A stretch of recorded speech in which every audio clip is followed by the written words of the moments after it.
Have you ever thought about starting your own podcast? When I was trying to get this podcast off the ground, I had a lot of questions. How do I record an episode? How do I get my show into all the apps people like to listen? How do I make money from my podcast? Well, the answer to every one of these questions is really simple. Anchor. Anchor is a one-stop shop for recording, hosting, and distributing your podcast. Best of all, it's 100% free and ridiculously easy to use. And now, Anchor can match you with great sponsors who want to advertise on your podcast. That means you can get paid to podcast right away. In fact, that's what I'm doing right now by reading this ad. When I started using Anchor to do my podcast, it was so extremely easy that I haven't even bothered to look for another app to use. I love this app. It's the only one I deal with, the only one I even recommend, period. I recommend you get on there ASAP. If you want to start a podcast, this is definitely the place to go. It's easy. You can drive around and record. You can sit in your basement and record. You can do it anywhere. It's fantastic. So if you've always wanted to start a podcast, make money doing it, go to anchor.fm/start, anchor.fm/start to join me and the diverse community of podcasters already using Anchor. That's anchor.fm/start. I can't wait to hear your podcast.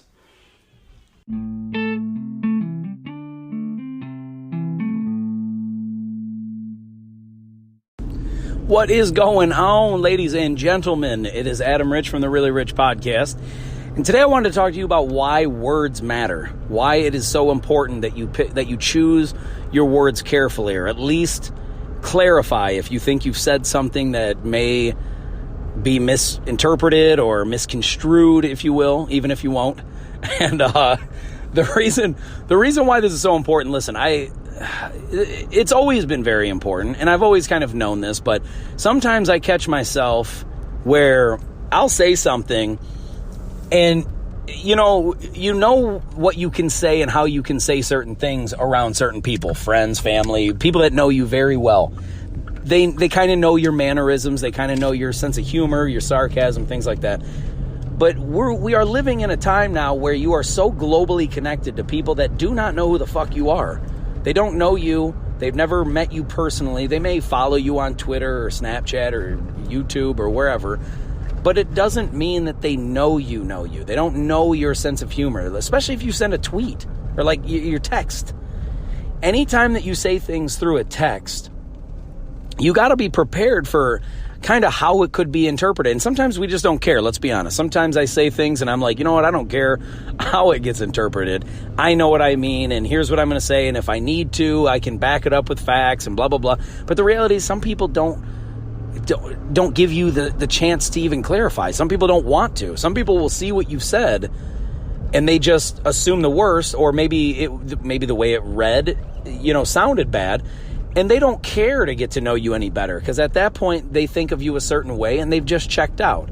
Now, this isn't everyone. Some people will give you the benefit of the doubt and be like, what do you mean by that? Or, and things like that. But that doesn't happen all the time. And, I did something recently. I was on Twitter and I said something a certain way about Cam Newton, the NFL quarterback for the Carolina Panthers. And listen, this normally would not be a big deal at all, but it became a big deal. As a matter of fact, I'll take it even further. I did another one about Notre Dame. I just answered a simple question. Like I'll tell you the Cam Newton one in a second, but this is what happened about Notre Dame, right? I'm a big U of M fan, and U of M, one of their biggest rivals on the planet, is Notre Dame. Now, these schools don't like each other. So if you say something as a U of M fan, if you say something about Notre Dame, it 99% of the time is either going to be a criticism in a negative way, or it's going to sound like a negative criticism. And let me explain what happened. This girl that I think goes to Notre Dame, I don't even remember her name. I think it's Ashley something, but I don't really want to I don't know. I'm not going to say her last name. I don't want to call her out. This isn't a big deal. It was nothing intentional. It was nothing personal. She asked a question on Twitter about Notre Dame having to always, in football, they always have to plead their case as to the teams they've beat and why they should be in the playoff or why they should be ranked higher than they are and all this stuff. And it's been very well documented that Notre Dame is not in a football conference. They're not in a conference. They don't play conference opponents. They don't have a conference championship and all that. And 99.9% of all the other schools do. I think there's like 3 or 4 total schools that are just independents, I think, at least of the big schools. Maybe not the Division II, the smaller ones. But that being said, there's only a tiny fraction of schools that are independent. And here's the problem with that. When you're an independent school, you don't play in a conference, so you don't have a conference record. You just have a record. You just have schools that you've beat. Well, if your schools that you normally schedule to play are not good schools and you beat them, your record's going to look very good, but that doesn't necessarily show how good your football team looks. So it's been long discussed that Notre Dame should join a conference. Whether in some, they don't want to. There's more money, they think, or they say that if they don't join a conference, and I understand that that's all about greed for them. They just want the money. Most schools do. Pretty much all of them, right?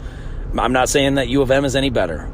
All I'm saying is, if you are in a conference and you play all the teams in your conference, and your conference, at the end of the year looks like a very good conference, well, the teams you beat become more relevant. They become a better representation of how good your football team is based on the schools you've played.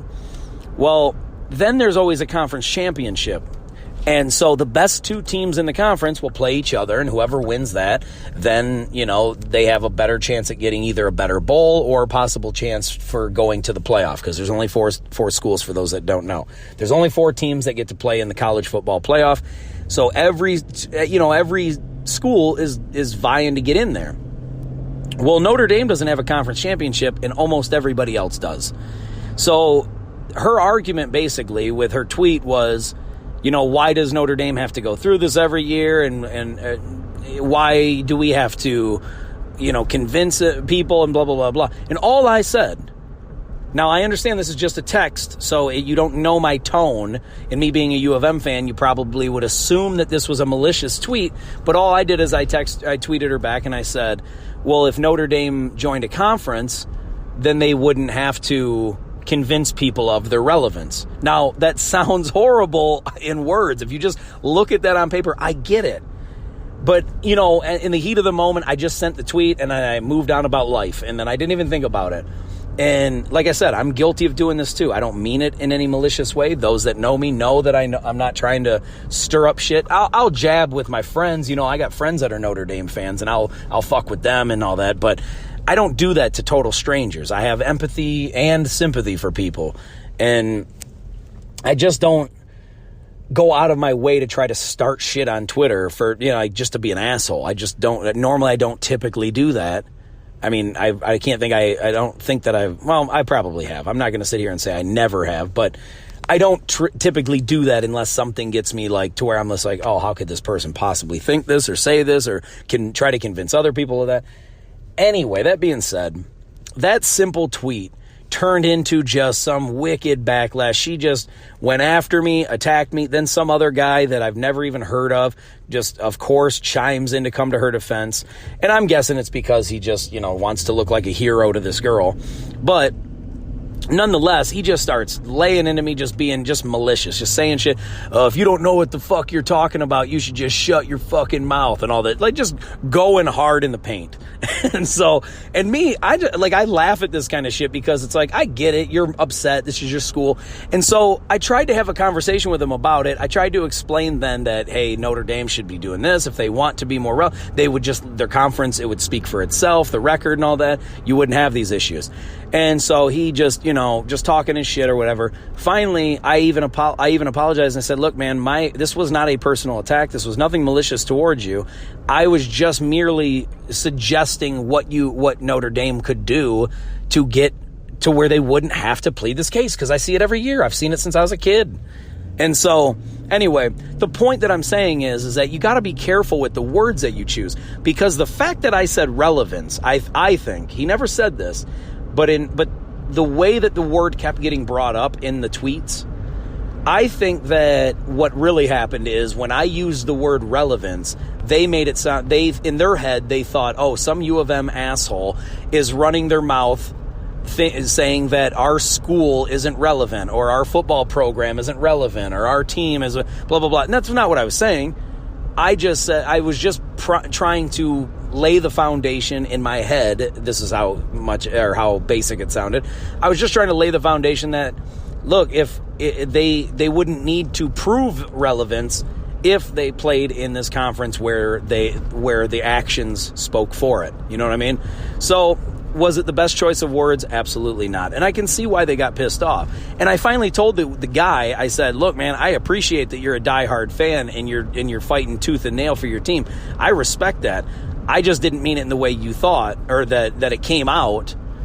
I didn't mean it in the way you read it, or something like that, right? Guy never responded again. It was like once I apologized and I showed him that it wasn't like a malicious thing, he was just done with the conversation. To me, that's the type of person that clearly just wants to be on defense at all times. They're looking for reasons to attack a Notre Dame hater or something, right? And when these people are shown some form of kindness, it gives them zero purpose to try to carry on the conversation. The guy wasn't interested in having a conversation. The guy was interested in trying to insult a guy that was ripping on his school. That's all he was interested in. And listen, dude, if you're out there, Shane, I think it was, dude, my bad, dude. It wasn't it wasn't an attack. I wasn't trying to come after you about anything, man. It was just me purely giving a suggestion about the school. You don't want them to be in a conference. Cool, you got your wish. They're not in one. But it reminded me that your words fucking matter. The things that you say are relevant. They do mean something. And especially when it's written, because people don't know the tone, they don't know the sarcasm, they don't know whether there's humor or insult behind it. They just don't know. So you got to be very careful with the way you word stuff. It's very important. And back to the Cam Newton story, though, the same kind of thing happened. Like, I wasn't trying to just shit all over Cam Newton, but what happened is somebody wrote, like, there was a post yesterday or the day before, whatever it was, about what is the Carolina Panthers, what should they do with Cam Newton and all this. And I've just heard from afar. I'm not a big Carolina Panthers fan, so let me get that out of the way. I don't want to pretend that I'm a fucking, know-it-all when it comes to the Carolina Panthers. But I am a fan of football. I've watched a lot of football over the years. He's been in the league for a lot of years. And I've just heard many times where he's been in the news for, like, he either... people were pissed off about him sitting in the, after a game that they lost where he threw a pick or something and cost them the game. He sat there with like a towel over his head so he didn't have to look at anybody or see anybody. It just looked bad. People didn't like the way it looked because he wasn't being a part of his teammates. He was just kind of hiding or whatever. That was when he was younger. Then there was another story where, this is a couple years ago, a female reporter asked a question about football, and he kind of laughed at her and basically disrespected her, saying that she's a woman, she has no idea what she's talking about in football. He then later had to come out and apologize to this woman, right? Then there was a situation where he did go to the Super Bowl. He was having a great season. He went to the Super Bowl. Late in the game, they still had a chance, and the ball got fumbled. And he kind of like started to go towards it and then kind of dove like kind of back out of the way so he didn't get hurt. And people are saying like, what are you doing? This is the Super Bowl. You dive in that pile. I mean, this is what you play for. And he didn't do that. And then after the Super Bowl, he starts getting asked a bunch of tough questions that he didn't want to answer the questions to, or that he didn't want to answer. And then he stormed off out of the press conference. And like 99% of quarterbacks hang in there, take the tough questions. And they deal with the loss, they deal with the insults, and they take it, that's part of the game. So, and then on top of that, he's injured like every other year. Well, so I wasn't trying to shit on the guy for that, or for any of this, actually. I just merely said, when they said, what should they do with Cam Newton? Well, he's getting paid a lot of money, and he's barely even playing. He's like, well, first off, he hasn't played most of the season. The backup has. And the backup has looked decent. I mean, he's got more wins than losses so far. I think they're like 6-5 or something with the guy. Not great, not 100% fucking awesome, but he had flashes where he was like 4 in a row or something at first or something, right? And all I basically said when they said, what should you do or what should we do with Cam? I said, for all the headaches that the organization has had with Cam, I think it'd be wise for them to just move on and build around their running back and something, right? Well, anyway, the fact that I said, I can't remember exactly word for word what the tweet said, but it was basically, I didn't mean it maliciously, but the one little spot in there where I said the headache that he's created, dude, I got lit the F up on Twitter about that. You have no idea how many people came after me. I couldn't even keep up. People were coming after me saying, if you clearly don't know what the fuck you're talking about, so you should shut up about football, or you shouldn't talk about team. You clearly don't watch. Cam Newton's not a headache. Cam Newton's not this. Cam Newton's a godsend. Basically, he's the best charity, or one of the biggest charity guys in the community. And yes, that's all great. He can still be a great charity worker in the community, or he can still be a great he can be very charitable in the community. He doesn't have to be the star of your quarterback or the star of your team. But when they heard headache for the organization, they got defensive. They started going into attack mode. And listen, these are diehard fans, man. I get it. But this wasn't meant to break him down and shit on him. It was basically look, there's been a lot of issues over the course of his career. He's had literally 2 to 3 really good seasons. And other than that, it's been average at best. Or he's been injured, or he's had issues with the reporter and being whether or not he's a good teammate and all this. This is just shit that's just documented. You can look it up yourself. It's not me knowing some inside scoop or being completely oblivious to what's going on. You can look this up yourself. So anyway, I said that. I said what I said in the tweet about him being a headache, which was the wrong choice when you're I guess trying to get through to fans. I shouldn't have said it like that. But it was just, you only have so much room in a tweet. You only got however many characters, 140, 290, whatever the fuck it is, right? So I didn't have all of Twitter to just, send all the very fine detailed descriptions of why I think it would be better to move on. I just basically said, look, he's not getting you guys anywhere. He's been in the league for over 10 years. He's either not healthy or he's not having a good season even when he is healthy, and he's getting older and he's a running quarterback. Those guys get hit a lot, and they lose some steam after a while. So all I said is, look, he's getting paid a lot of money. Maybe you should cut him or trade him or get rid of however, whatever time it is. If you can trade him, trade him. If you got to cut him, cut him. If you can not extend his contract, whatever. But the point was, take the money that you're paying him, since he's not very effective to the team. Take some of that money and spend it on other players that can be good to help your team go farther. That's all. That's basically all I was trying to say. But all they heard was that he's a headache for the organization and their fans. And man, oh man, did they fucking light me up for it. And I get it, dude. I deserve it. I should have worded it better. I know who I was talking to. I was fully aware that when I sent that tweet that I was talking to fans.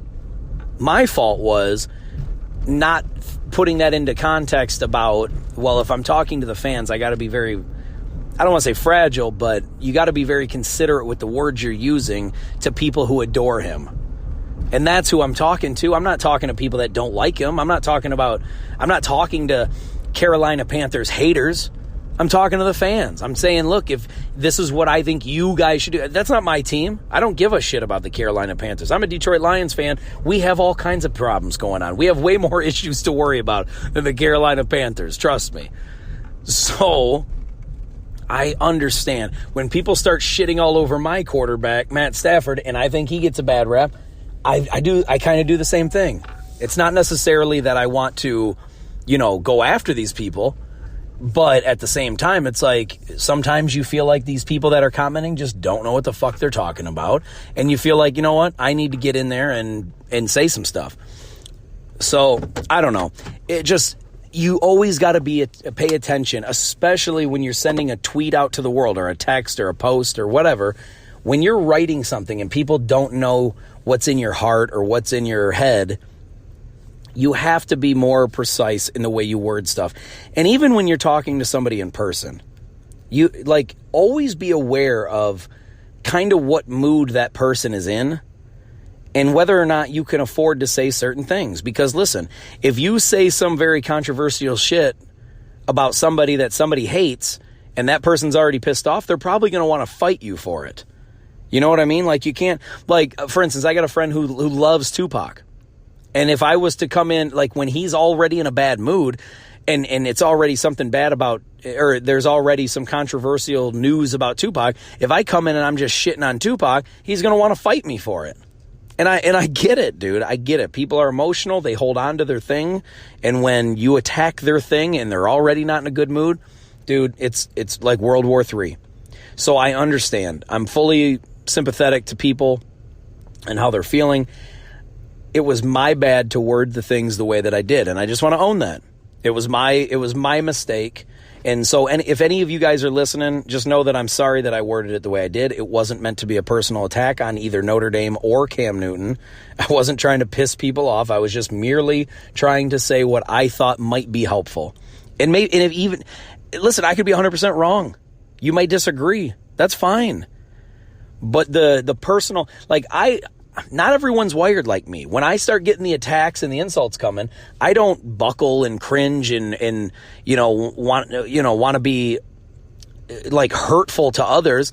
I like making my point, or I like getting people to back off. I'll definitely say what I think needs to be said to get people to back off, but it doesn't like ruin my day. It doesn't make me like, it doesn't put me into a bad place or nothing. I think it's, I get it, especially if I realize that I started it, whether, intentionally or unintentionally. If I started it and then somebody attacks me, I think it's funny. Not that I think what I did was funny to do to them, but I feel like I warrant that response. So it's funny to me because I deserve it. You know what I mean? Like I caused it. It's my problem. I deserve it. I'm not going to be a child about it. I'm not going to go cry about it. If I created the problem and then somebody lets me know about it, I think it's funny when people go to that approach only towards me, though. Like, I don't like when people get insulting and attack other people because not everyone's wired like that. I can totally handle it. I don't listen to people's judgment like that. If people are saying, you're a fucking idiot, you don't know what the fuck you're talking about, go back to, being an asshole or whatever. I think the shit, like, if I upset you unintentionally and you get angry at me, like, I can handle it. So I think it's just funny when people default and go to that approach. I don't think it's funny the words that get said. I don't think it's funny when it happens to other people because other people get bothered by that. They get insulted. They get offended. I don't. So therefore, I think the insults, it more shows the character of the person that you're talking to. Because if you say something and you don't mean it intentionally to be mean, and then that person just starts laying into character flaws of yours or character issues or just telling you you're a stupid piece of shit or something, I just think it's comical that person goes that low that quickly. Like starts going below the belt, trying to cut you down as a person. It's not funny when they do that to other people because other people get upset. I don't, so therefore I laugh. I think it's funny. But at the same time, like I said, I want to be very clear about this. I don't think it's funny when I created that issue for you. I think it's funny when I create an issue unintentionally and then you light me up about it and I deserve it. That to me is funny because I deserve it at that point. That's my fault. So I own that shit and then it gets kind of funny to me. But that being said, guys, I just wanted to make it very clear. Choose your words very wisely. You have to understand what it is you're saying, what it is how it could be misinterpreted, and just be on the ready to, if something comes back, you better be able to defend your stance. And this is why I always think being kind, being genuine, being thoughtful to people is very important. Because if your intentions are good, then you always can try to explain yourself and give facts and reasons as to what why you said what you said or why you feel the way you feel. But if you're not being genuine, if you're not being kind to somebody and your intentions suck, well, then when they start to light you up, don't get mad at them. Get mad at you for creating that problem. Just don't do it intentionally. So that's all I really wanted to say, guys, about that is just choose your words wisely. Be very careful about what you say, who you're saying it to, how you're saying it. Just be very thoughtful about the person, right? Like, for instance, I've had friends and family commit suicide. I know that when people say something, it's a common term that's like, oh, I would just kill myself if this happened. I would just do. It's not. Most people, it's not cool to say that in front of somebody that just lost a family member. I understand that most people, it's just a habit. You don't really mean it, and you're not trying to be insensitive, but I understand that it does make things awkward for people. Because if you said something, like I found out later, like I felt horrible about this years ago. I had a friend that his dad had died, and I didn't know that the dad died. So I'm sitting there saying all these things and making these jokes and all that, and then I'm like I said something about somebody's dad dying or something like that, but it wasn't like to make fun of him. It was just like part of the I don't even remember what the fuck it was said, but I just remember the look that he had on his face when I said it, and like it almost looked like disappointed, but he moved on quickly, like he didn't want to bring it up. And then I found out later his dad had died when he was young, and it obviously bothers him. And I didn't know that, and I didn't mean, and it just, you feel like a complete piece of shit when you unintentionally hurt somebody's feelings like that and make them remember a bad, troubling time that they don't want to think about. I get it. I totally get it. And I'm so sorry for anybody that I've ever done that to. Trust me, it's unintentional. I don't have that kind of maliciousness in me. I've never been like that. So if I have said something that's offensive or bothers people, I'm really, really sorry. I do not mean that. But that being said, guys, I really got to get going. I hope you understand the point that I'm trying to make with this about choosing your words wisely. Be careful. Just know your audience and understand who you're talking to and know what maybe you shouldn't say. It's not necessarily knowing what you should say. It's knowing what you shouldn't say and when you shouldn't say it. So that's about all, guys. Listen, if you want to get a hold of me, I highly encourage everybody to talk to me. Every episode I try to do that. If you want to leave me a voicemail, you can do that through the Anchor app. You can leave me a voice message through that, or go on Instagram. My Instagram, my IG name is Really Rich Podcast. If you want to get a hold of me on Twitter, it's Really Rich Adam. Snapchat and YouTube is Really Rich. And on LinkedIn, please find me on LinkedIn, Adam Rich. You'll see it, the founder and host of the Really Rich Podcast. And that's it, guys. I can't wait to talk to you again, and please, I look forward, if you want to leave me messages or comments or DMs or anything, please do. I highly encourage it, whether you agree or disagree. I love you so much, guys, and I thank you for listening. I'll talk to you soon. Peace. I'm out of here.